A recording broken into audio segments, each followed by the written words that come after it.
كل مكان. احنا النهاردة في مدينة طنطا بمحافظة الغربية. النهاردة في مكان يعني يحسد عليه أصحابه العباقرة، الأطفال العباقرة كما يطلق عليهم في مدينة طنطا.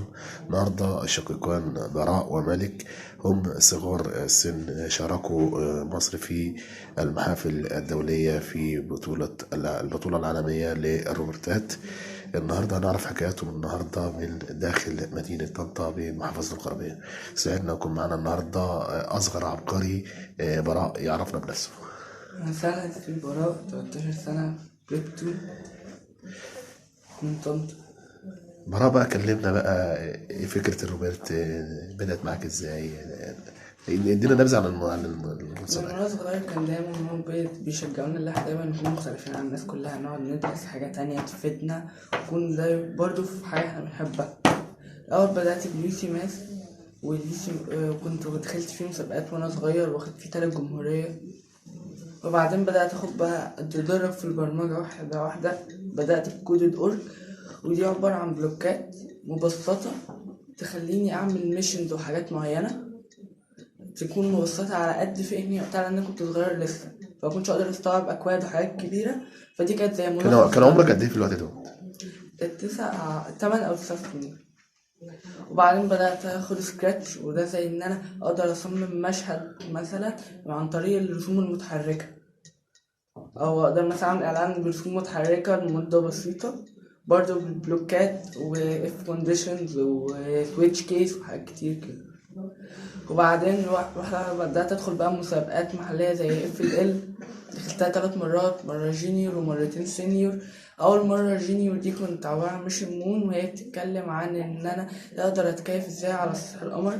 كان فيها جزء هاردوير فيها جزء سوفت وير. جزء الهاردوير اللي أنا أعمل بروجكت إزاي أقدر أتكيف على سطح الأرض، والهاردوير قصدي السوفت وير اللي أنا أقدر إزاي بقى أبرمج الجزء ده. وبعدين بعد دخلت برضه دخلت مسابقات كتير جدا لحد قبل المسابقة اللي قبل اللي أنا حققت فيها دي، وهي كانت مسابقة عبارة عن إن أنا أقدر إن أنا أعمل روبوت وبرمجه عن طريق ماتيريال حقيقية، إن هو يقدر يعمل في حاجة. الموشن بتاعته كان لاين فولوينج، اللي هو يتبع التراك الأسمر من غير ما يطلع عن المسار.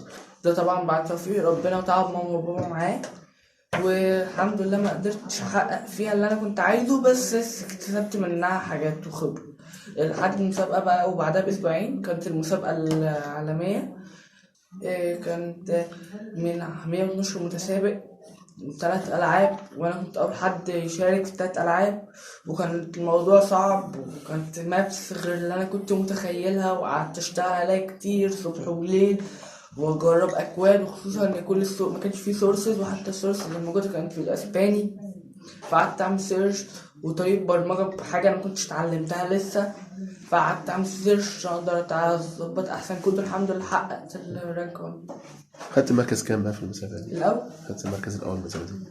من ضمن كام لاعب بقى على مستوى العالم؟ 112. 112 لاعب على مستوى العالم. يعني اوصف لنا روبرتي كده في بدايتك معاه. كانت بدايتك معاه ازاي؟ كانت الفكرة معاك ازاي؟ عامة ولا في المسابقة؟ على العامة يعني. انا كنت دايما بحب جزء الميكانيكس ده، اللي هو اقعد اركب حاجات وكده، فلقيت ده ممكن حاجه هكون بحبها وهتفيدني جدا، خصوصا المستقبل كله بيتحول لتكنولوجيا يعني. العبقري الصغير برضك هيكلمنا عن مشواره في فكرة الروبوت.